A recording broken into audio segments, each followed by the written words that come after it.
Okay, so clearly the future of workforce is a burning topic.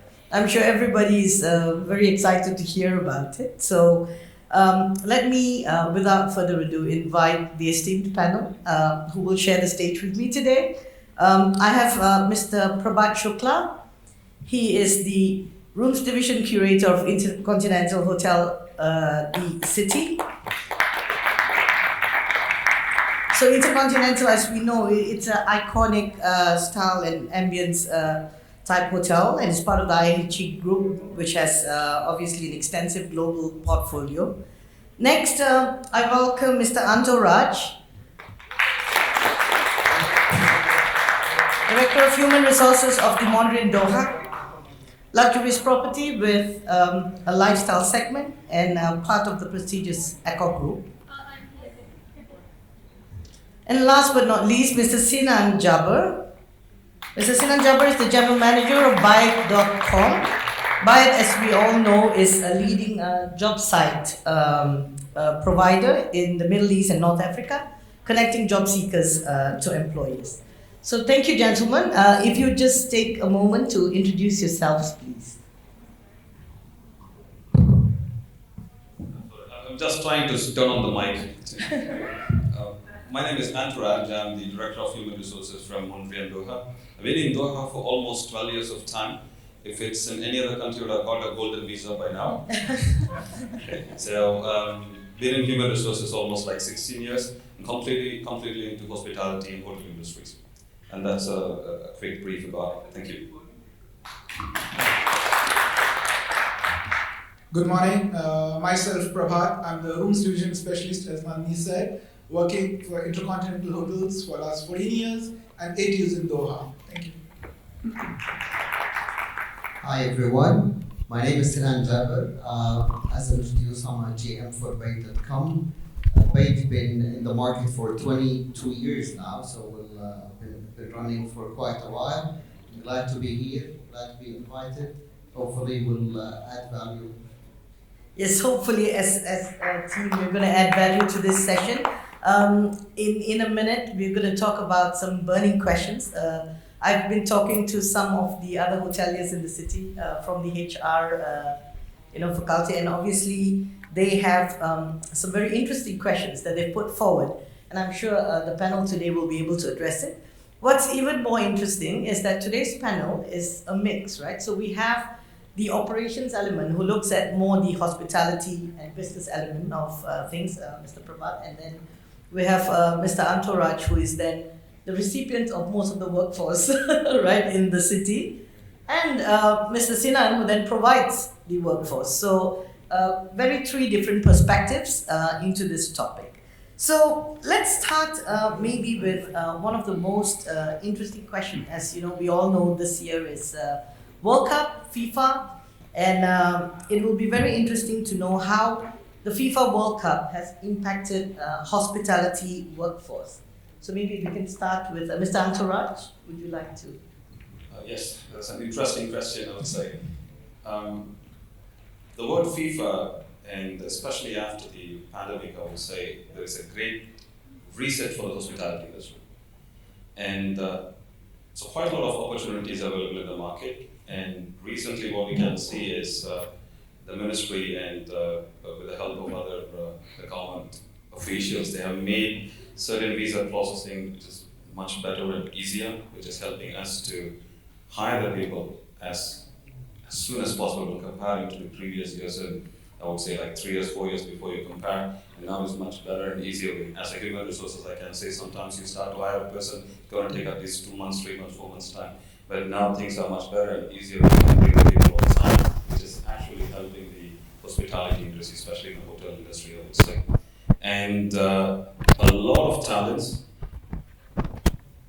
Previously, we used to see in a way of, is this candidate is having an experience in hospitality industry?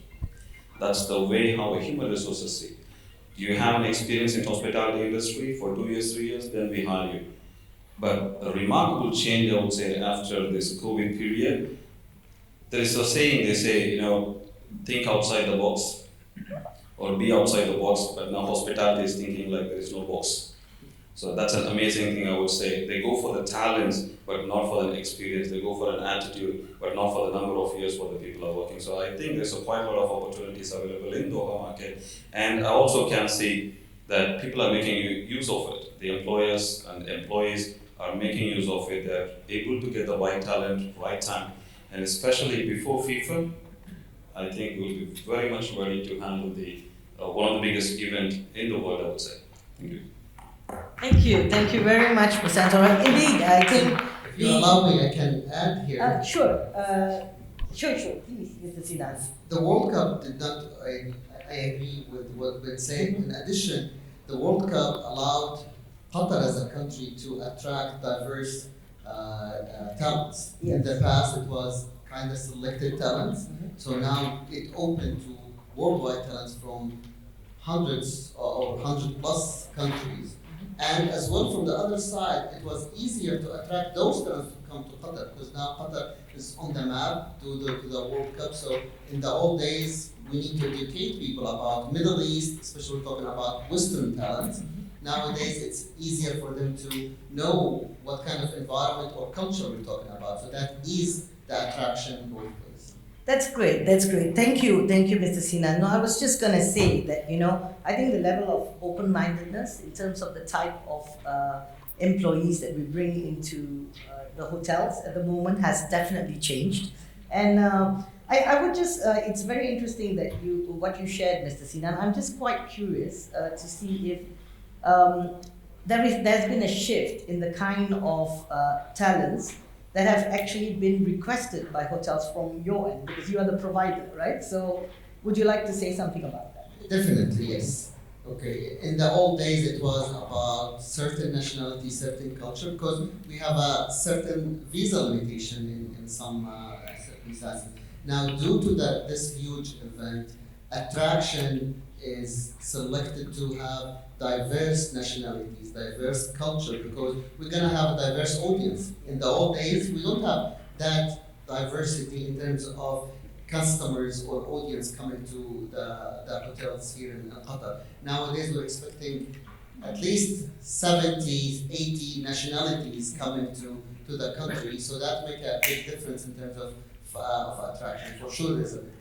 Okay, that's great. Mr. Prabhat, what about you in your area especially, right? Has this changed for you? It has changed, and I will just share you a small incident which happened with one of the residents' guests. Okay. And they are the French nationals. They went over the Christmas vacation back home, and they were sharing with me that earlier when they used to go back home, and the camp when they are using it up, sometimes during the conversation people ask from where you stay. And they said when he used to say that we are in Qatar, they used to ask how far it is from Dubai or where exactly it is. They said, this time when out of mind, I said, I'm from UAE. They said, how far it's from Doha, where the FIFA is? He said, it's a total change of the people's attitude. A football-loving nation, now everybody knows where Doha is, which earlier people used to thought about. I'm sure you will agree on that when you say Qatar, mostly people who are not that exposed to Middle East, they will ask either Saudi or Dubai, which they knew more. But now Qatar is became a spot, a destination. Yeah. And when it became a spot, what happened is the talents are coming over there. Because earlier when you used to call a talent, they were, how far is Dubai, is it safe? But because of the globalization and because of the exposure, people know. So you are getting more opportunities to get people in. Definitely. So I think this one, we should give a big round of applause to Qatar Tourism for, really making this happen. I think what Mr. Prabhat actually shared was absolutely true. I personally experienced it. It's interesting how everybody used to ask me, how far is Qatar? And now everybody says, how far is UAE? And I'm like, is Qatar in UAE? And they're confused with where Doha is at the moment. But finally, now they know Doha is Qatar, and this is where we are, and FIFA's happening here. So that's amazing. If I could then link this back to a little bit of, we'll go back a little bit, 2 years back, we were in this big HR crisis stage of pandemic. Obviously, I'm very happy to say that we are probably, coming into a mode of endemic at the moment. But it will be very interesting to hear your perspectives on how hospitality or HR in hospitality for that matter has started navigating through these new norms. I think this is supposed to be the normal norms, I would say, Yeah. instead of saying as a new norm. And on the other side, when you see as a human resources, our focus is more on staff welfare, annual performance review, those kind of reviews, how we're going to evaluate the performance, more on technical skills rather than focusing on, I wouldn't say soft skills, I would say human skills. So now, after pandemic, it's just an open, I would say the situation actually opened our mind to think in a different way, that focus on mindset or mental health of an employee. That's more important. And it is not about the number of hours they work, it is more on the productivity of the person. It is not about, are you sitting in the office from 9 o'clock to 6 o'clock? It's more on trust and communication. And the last thing I would say is basically giving a way of trust between an employee and an employer. From my side as a human resources, when I see. And it is also a way of employees to come up with the communication. Like we started to think like the startup companies, I would say. Not an established company, whatever the company could be. But now we started to think human resources as a startups. More of positivity. One day we will get there. The endemic, I'm not sure. Yes, we're all hoping for the endemic, but I'm not sure how many years it's going to take. But however, the normal norm, which is considered as a new norm, is we have adapted ourselves into a way of how to deal with the situation, because nobody saw such kind of catastrophic situation ever in our career or in our life. Because the last pandemic happened, I would say, 100 years before. Right? So we were not trained, we were not used on how to handle such kind of situations. So somehow we swimmed, we walked, and now we are running. And I hope that we'll be continue to do the same. But in a very different perspective, it's not only about the business, but it's more on employees, more on people. It's more on investing on them, more on training and developing on them, more on trusting them, more on communicating with them, more on being very transparent with them. And that's how I see how the human resources is going to take after pandemic. Yes, I think definitely the pandemic has taught HR practitioners a lot of things. We have probably been, receiving and being more receiving or accommodating with employees. We are a little bit more open to work with them and collaborate with them in order to navigate through this new norm. Is that an experience when it comes to, say, in operations, Mr. Prabhat? Yeah, true. Because of, as Anto said initially, when it happened, everybody was clueless what to be done. And when you're talking about the rooms and over there, the attendants, they were more perishable at that moment because they were no idea what to do. All of a sudden, from the aesthetic clean, you became the clinically clean. In the market, when procurement is bringing something, nobody had an idea. Somebody said tunnel is very good, so luggage tunnels are coming up. Electrostatic strain is coming, so you are getting it up. So people were understanding, and that was a time when all brands, and even in Qatar, the Qatar Clean came up, and they made one standard, trained people, made them understand that everybody's on the same line and same page, made them confident, and that was the time the multitasking came up, so that you can, with the limited people, you can pay more. Because now the details of the rooms became more, the time process was taking more time, so you have to, and again, when you're having such a stretched hours, your mental level of health is also very important. So everybody was having a different niche which all came together to play with it, and now gradually everybody is a part of it. Because the things were not scrutinized as they are now when somebody enters in a room. And because of the globalization and understanding, each of the guests have their own thought process on the sanitization, cleanliness, and others. So it's very, very, boys are on their toes when they are at the reception, or they are in the rooms, or they are in the outlets. Again, to train them, explain them, and then match the expectation of the guest. And again, your commercial guest as well as your leisure guest have a different thought process. So to mix everybody together on the one platform is a challenging, but yeah, now it is, we can say, like an endemic. Okay. Yeah. So it's getting there, and everybody is more accepting. I think even employees or talents available, right? They are a little bit more accepting with multi-skilling, and to stretch a little bit more to be part of the entire game. So, Mr. Sinan, so how does this work when it comes to workforce provisions? Because now, multi-skilling seems to be a very interesting component in the hotel industry, where, you don't anymore work in silos and say, okay, I only do housekeeping. Sometimes you stretch and do something else. So how do you tackle that from your end?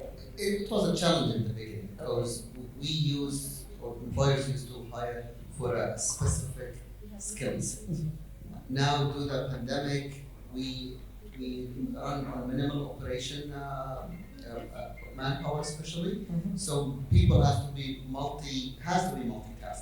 Whether it's housekeeping or whether it's a managerial position, everyone has to run across multiple tasks during this tough years.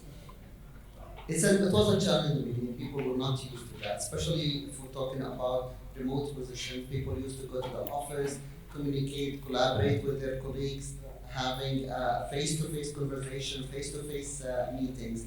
Now, technology helped us to manage that and to shift our mentality, to shift our acceptance and adaptability to the new norm. We are living in a new norm now. Education, I guess there was a lot of sessions, a lot of articles helped and educate the talents, the job seekers or the applicants, or even the employees of the importance of adaptability, where they need to accept multitasking and they need to teach themselves how to multitask and perform as per required. Okay, thank you, Mr. Jabbar. This is amazing to hear that even talents are adopting to the new style of hiring and work in the hospitality industry in Qatar. Now, another very, very trending topic is diversity, equity, and inclusion, as you know, right? So we have a huge expat community here, definitely. So in this expat community, how do you see hospitality is actually, incorporating diversity, equity, and inclusion into their workforce? And I think what I would like to tackle in this aspect a little bit more is the current salary and benefit structure in the market actually supporting this? What do you think? So maybe we start with, why not? Who are you going to choose? Anyone. Sorry.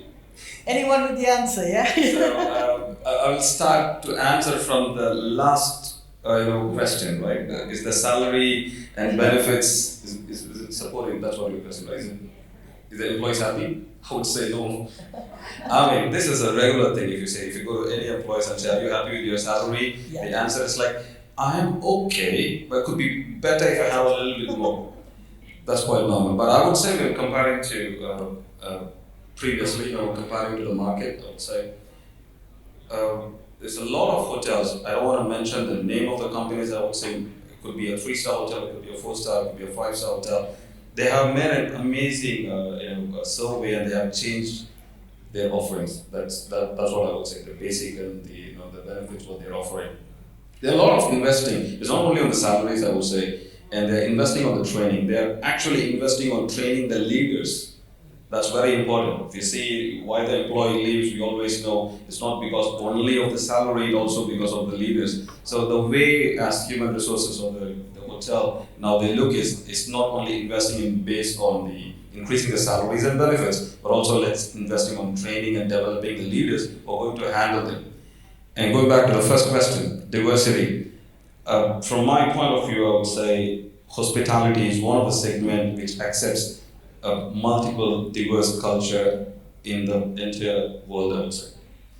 Where you can see in a hotel, in a hospitality industry, a person from a different background, different culture, different country. They are welcomed, trained, and given an opportunity. Especially now, as Mr. Sinan said, that the immigrations have opened a wide way of bringing many nationals. I would even say an example of the hotel where I work, which is Mondrian, Doha. We have close to 72 nationalities working with us. It's a multi-diverse hotel. You go inside the hotel, you would have some nationalities at the majority, but at the end of the day, you still have a mix of a good number of people from different parts of the world. It is welcome. And one part, before there was a problem, I would say, that the people's understanding towards Qatar, as what Prabhat said, is like, where is Qatar?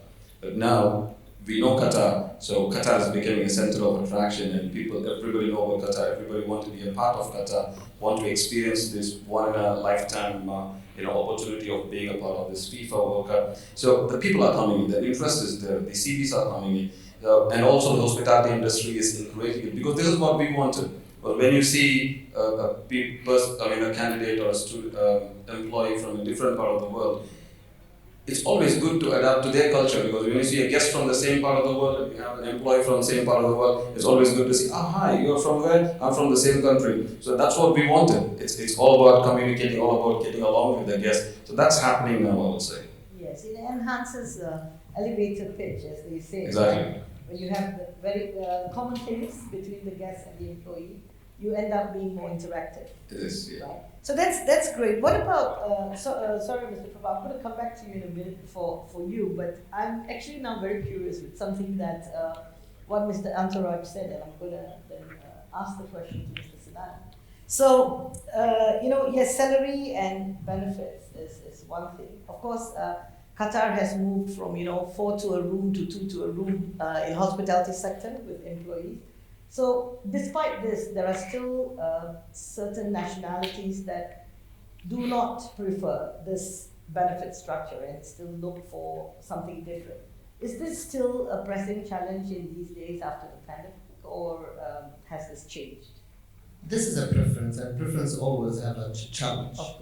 Okay, so even with nationalities who accept 4 in a room or 2 in a room, individuals can have a different preference, especially depends on the background. So to custom or to match preferences is always a challenge. But again, the human resource or employment is about supply and demand, similar to many other things in our life.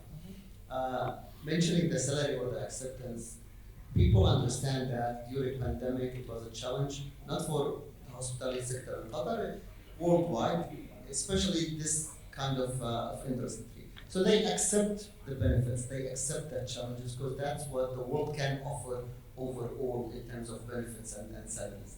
Now, I believe this will change in the coming months, because we are reaching the endemic, hopefully inshallah soon. Apologies. That it will take a while to completely live in the endemic period, but we are moving away from that. Especially, we are living in the World Cup where demand will increase and people will try to reevaluate themselves, reevaluate their benefits. So now that challenge, I think we're gonna start facing those preferences more and more in the next couple of months. Okay. Just want to add one thing to that is now the government of Qatar as well put a strict norms on how to handle the labor requirements in terms of salaries and benefits. You can see the Supreme Committee of Delivery and Legacy going to the hotels and different industries, making sure that they are being treated well, they are being paid well according to the market, which is an amazing thing which you cannot see in many other countries. So even when the industry is taking a step where the government is supporting and also auditing that, I think that's an amazing combination that is taking towards a better tomorrow. Yes. Supreme Committee is doing an amazing job with standardization. I have to say these audits are phenomenal. They really bring into perspective a lot of things that hoteliers must take into consideration. So thanks for bringing that up, Mr. Antaraj. Amazing. And with Mr. Prabhat, I would like to hear more from a day-to-day operational perspective on how have you in your career incorporated diversity, equity and inclusion into your environment? Now the new generation which is coming, they are ready to explore. They want to go and check new areas, and they are very, very open. But at the same time, they are very restless. They don't want to stay on the same place, same position for a long. Earlier, those generations gone, which you were coming, even from the initiative of the pockets to support the families. Now they are coming for their own. So if they are not hearing about themselves in 6 months, 8 months career progressions, movements, or something, well-being, and their life after work, they will move out. Even if you can get different nationalities from the different pockets, pay more, but it's very important is to retain them. How long they will be with you? 3 months, 6 months, sometimes people say, we got 40 different nationalities from different places. But how long was the journey? Journey was 3 months, 4 months, they were not able to adapt. How we engaged with them, how we were able to make them to be a part of it is more important. Right. And to coach them and nurture them time to time so that they see their journey with the place, with the country for a long. And in that, many of the organizations, including us, for the gender diversity, get the different programs. IAG have a RISE for the future leaders, for the representation of the ladies as the general managers. Then the future GMs for the people who are more than 10 and 12 years for the ExCom. So it comes up to mix the different gender and diversity. Yes, so that's a very interesting twist to it, right? So normally when we say diversity, we just think it's a nationality mix, but no, it's also gender mix, right? So that's nice to see that now there are a lot of women leaders also in the market. And I see Miss Elizabeth here who supports that a lot in Qatar. So thank you, Elizabeth. I'd just like to take a moment to thank you for that. So that's really nice. And so speaking of now leaders moving into the environment of getting involved with employees where you develop them and you train them. So of course, I would say, I wouldn't ask the question of how important L&D is in hospitality, but let's talk about how important it is in order to actually build a more compelling and sustainable workforce.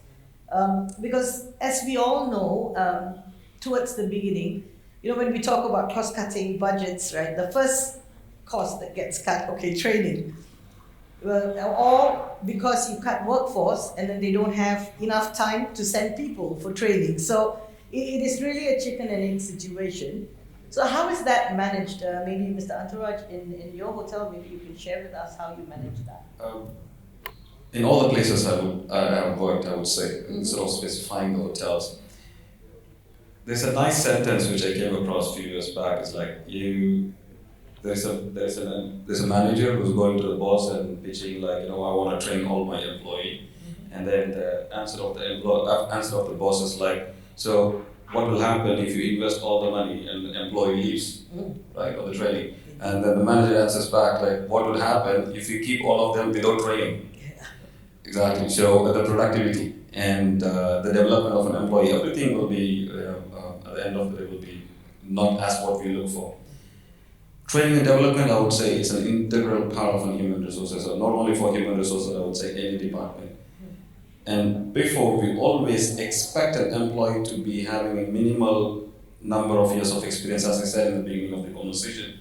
Like you need to have 2 years of experience. But now, the good thing is the leaders have taken the responsibility of, I'm okay to get a fresher, I'm ready to invest my time and the money, and the company is supporting them to do that, and I'm ready to train them. So when an employee is seeing that if a manager and the company is investing on me, trusting on me, and trying to develop me, and that's how the factor of trust begins, and which turns into a loyalty towards a company, wherever they work for, and which gives a productivity of a positive one, because you work well together with the company and the leader. So it is all as a cycle, I would say. Okay, so that's definitely the case, or with also my hotels that I've worked with in the past as well. What about Mr. Prabhat? Is there something you can share from your experience? See, what happened is it is a mental block in us that any of the training, when it comes, we require a training manager. And the time when it happens, even with the staff, when you're talking about, you gone through this training? No, we haven't had, but we share with you. But no training manager came. So that is a block. As the study says most of the time that 60-30-10 formula, that 60% is on-job training, which you learn from your superiors. 30% only is your classroom trainings, and 10% is from your bosses, which you absorb, and you behave like that. So that persona should be a little bit shift, and which is shifting now. And second, the leaders who are coming, the new leaders who are more inspiring, and they want to develop the new talents. And when they develop the new talents, they can take the freshers. Because of the orthodox managers earlier which were there, who don't want to get out of the cocoon, or they don't want to take new risk. A person is doing a night shift, isn't a night shift for long because everything is going very well. I don't want to disturb that one and come with that problem. So now the people are experimenting, multitasking, moving, giving the new limits to the stuff and challenging and getting challenged. So scenario has been changing with the new generation. Okay, but and in fact, with the whole hybrid working environment that all of us, in fact, have gone through the pandemic, I think there's been quite a shift in the way we look at training as well, because training does not necessarily mean classroom training anymore. So I think if organizations start looking into bite-sized learning, online learning, e-learning, while still having to do the on-the-job training, I think this is really becoming becoming very current, very trendy now. Employees in hotels also prefer to learn and move with the organization on their own pace, whilst they are able to support the operations. So, what about yourself, Mrs. Sinan? Have you heard, talents that you have recommended to hotels come back to you to say that things have changed from a training perspective and they're getting what they are looking for? All surveys that we conducted worldwide, training is always the top three elements that employees are looking at. Mm-hmm. Working environment, boss, and training and development is a key element for all employees. So it's always been the case, and unfortunately, yes, a lot of times the training element been knocked out from the budget, and that's where the challenge happens. Especially, I can see it from the hospitality industry. The competition is very high in this industry, and it's all about customer experience. How can I leave the customer with the best experience? How can I build my brand in the way I want? And people has to not only stick to the orientation or the onboarding training, they're always needed, whether it's a technical or soft skills training, that is always needed to match what's been offered in the market, match the expectations of the employees, because that they expect trainings. I agree that they always expect a classroom style of training, but thanks to technology now, e-learning is more acceptable from both sides, from the organization itself and from the employees itself, where they can choose the topics, where they can be directed through a certain learning path, they can enrich their knowledge and experience in that. Thank you so much for sharing that, Mr. Jabbar. And so we are almost towards the end of this session, and I'm soon going to open it up to the floor after finishing one last very interesting question. But this one, with the permission of Mr. Anto, I'm going to exclude you from this question, because you and I are HR practitioners, but I think we want some insights from the operations side of things, right? And eventually, I will open it up to the floor if anyone else would like to share your insights as well to this topic. So my very last question for this session is about sustainable business practices versus business recovery, and the importance of that, and how HR can play a part. So, enlighten us. I'm sure Mr. Antaraj will be quite happy to hear. Or if you'd like to share, Mr. Antaraj, but you'd like to hear? Okay. So, I just took the liberty to take permission from you, but yeah. So maybe I will start. When we talk about sustainable business, we talk about attracting talents, attracting customers, and attracting investors or profit. And this requires maintain a healthy work environment, cut costs, as well as enrich and enhance the customer experience. In my opinion, that all comes from human resource management.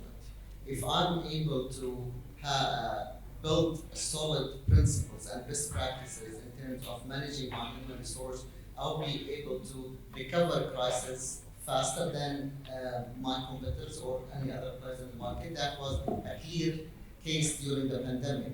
Companies who has a sustainable business were able to recover and have the right plans, recovery plans during the pandemic, and some of them were profitable during this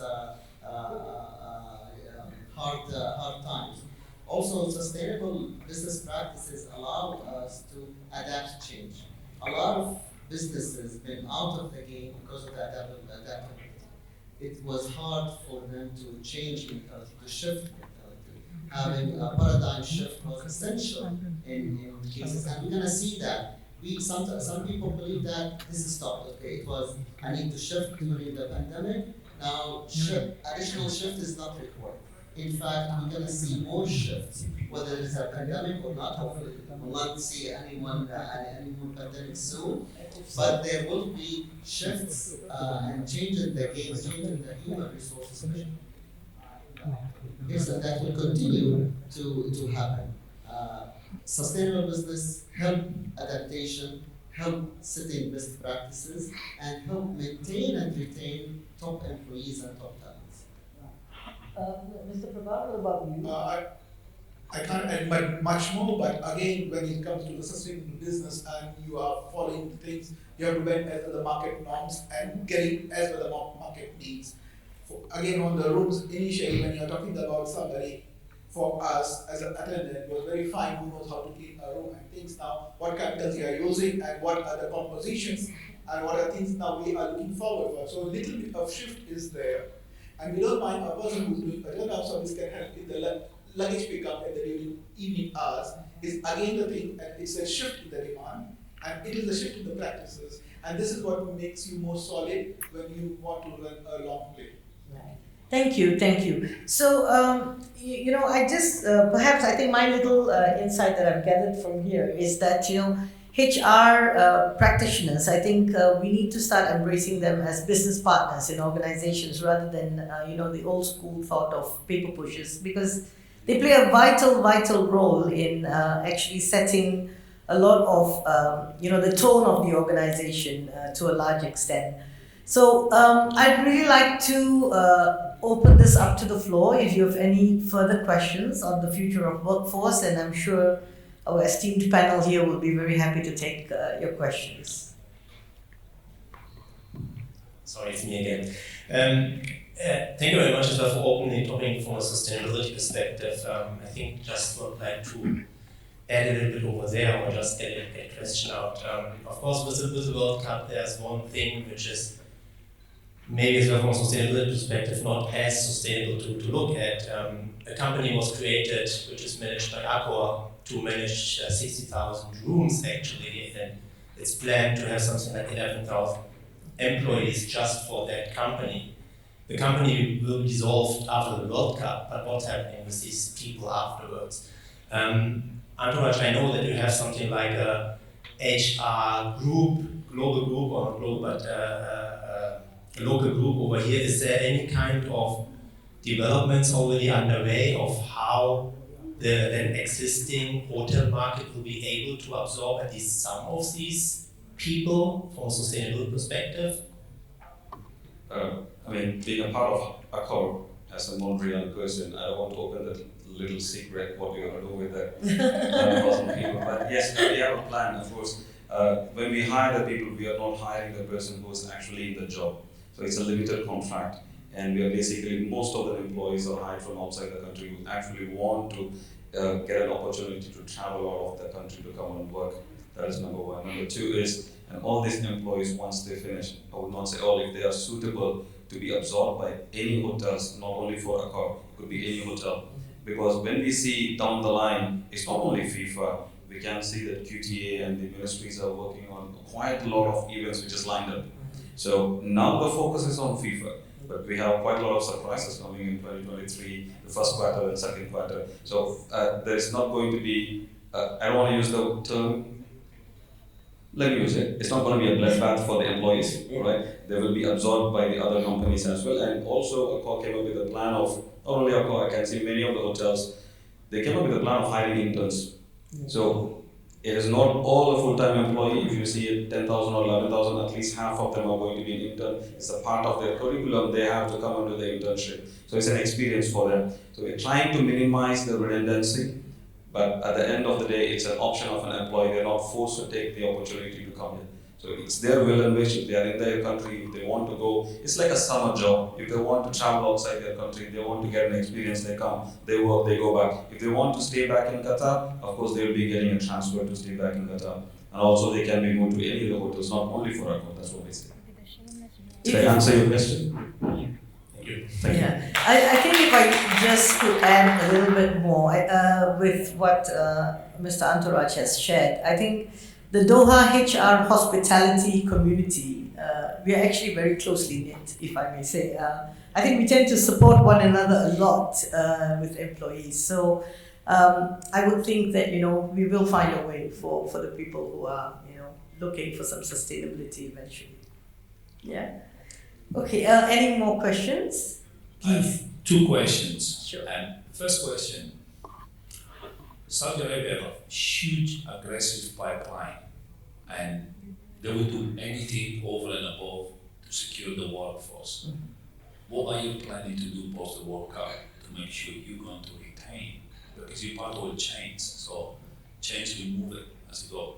And why do you think people will choose to stay in Qatar in your asset, not as a country, as an asset, as opposed to the same asset in other destinations? And that is very aggressive. And the second point I have, which is my critique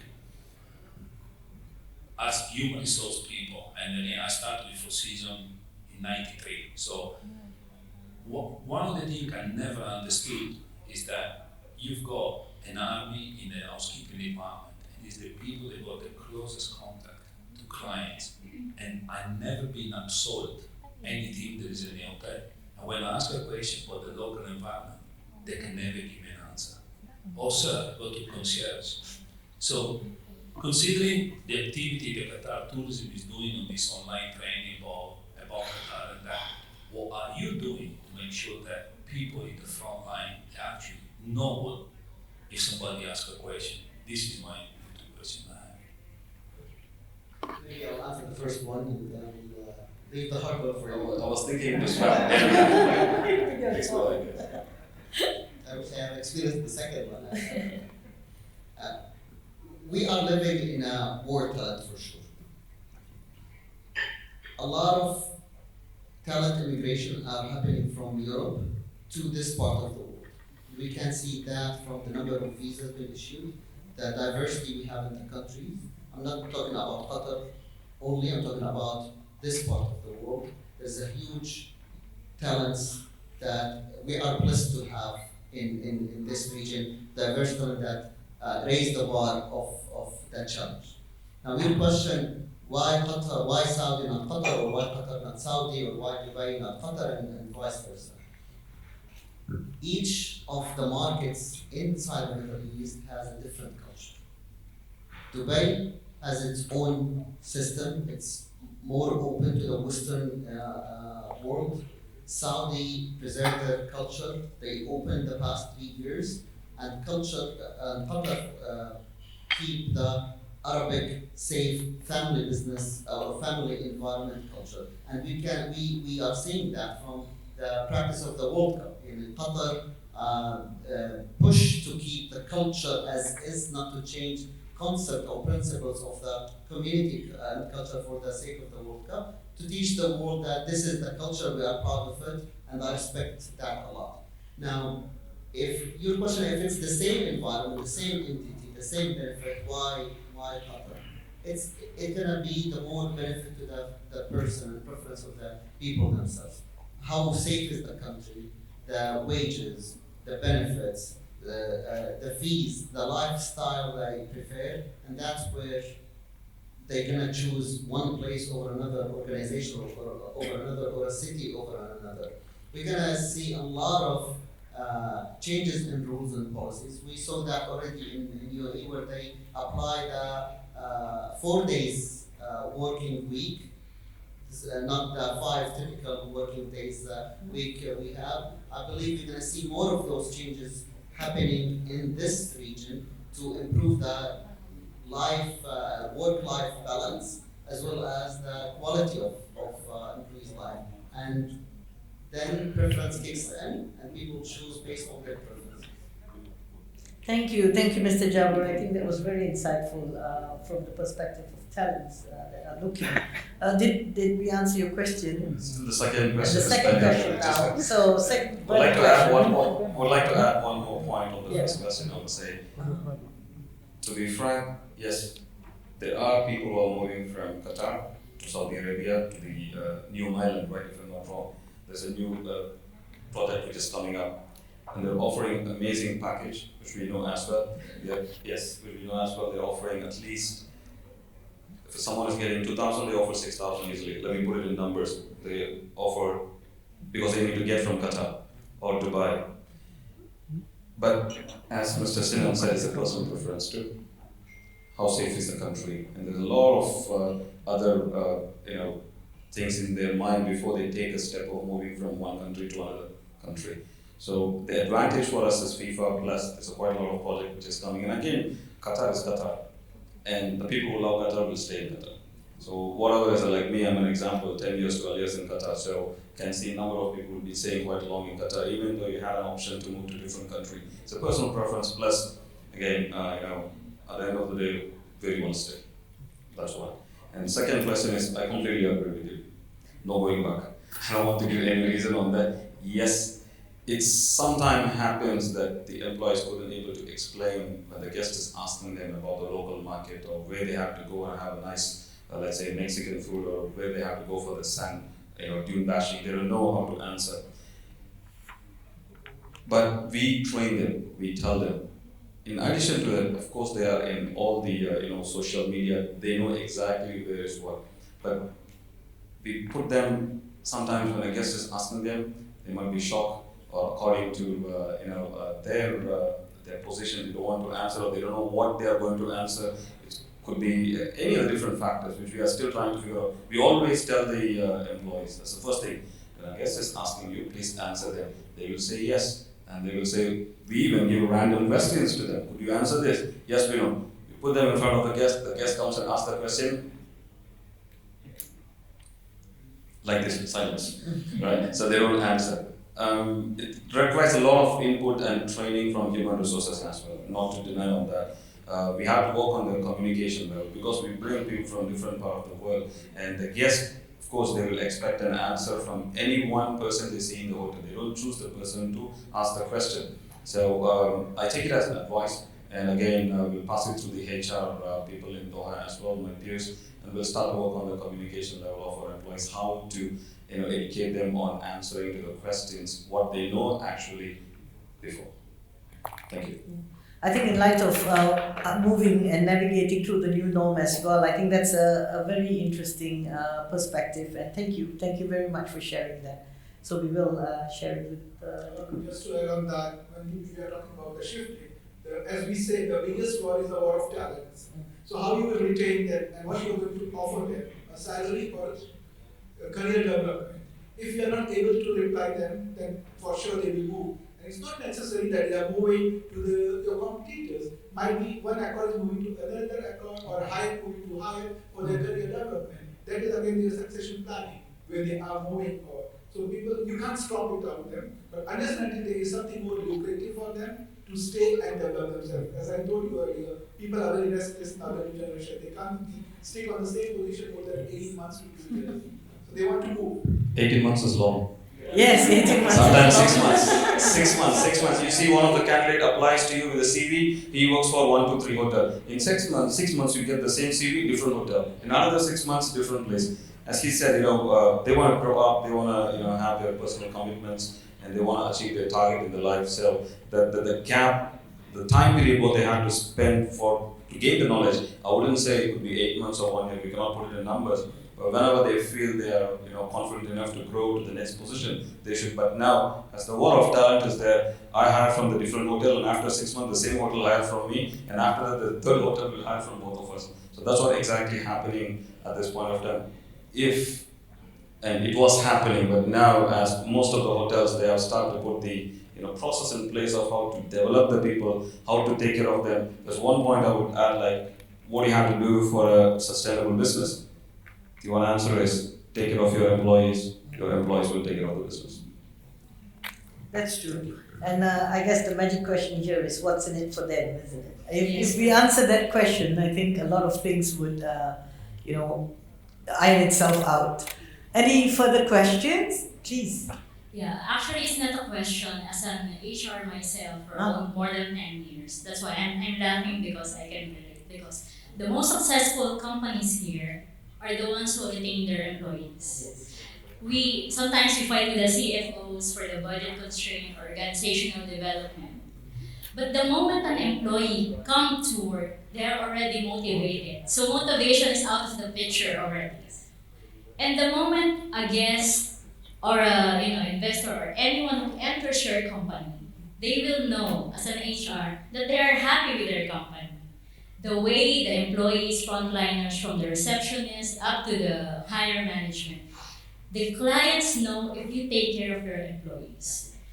So the moment, for example, we as the HR, I'm sorry we don't have that much budget for personal training and development, but I have this option. I see this free on LinkedIn or some others. This is free, this is certified. Why don't you take this one? Because an employee who has a dream for himself as a personal development, you don't have to convince them.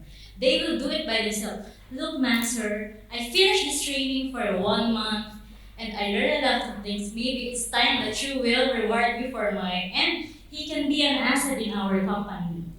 So I know, we all know that the employees who complains with their job are the less productive ones. And the quiet ones, they're the ones who get motivated more and learn more. So employee retention is really important in such a company. That's why when we hire people, I always hire the one who passed 2 years or above. Because from the first 1 year, it's a training. They are testing, especially with the millennials. They are testing the market. They think this time is enough. But it takes a lot of patience and it takes a lot of loving your company first before you can contribute to that company. And I guess this is important in each company. Because HR are partners. We're also employees, but we need to be psychiatrists with them to relate on them. How will you help me first? Then I will help you later on. If all the mindset of the employees are, the staff are like this, we will be successful even if we are less, because they can do more. That's why I agree with this one. Thank you so sharing. much. Thank you. I'm not sure how much time we still have left, but any more questions? Maybe one last question from the floor, if there's any. Otherwise, I just really love to thank the panel today. Thank you for sharing the stage with me and making this session really insightful. Thank you, everyone. Thank you. Thank you very much.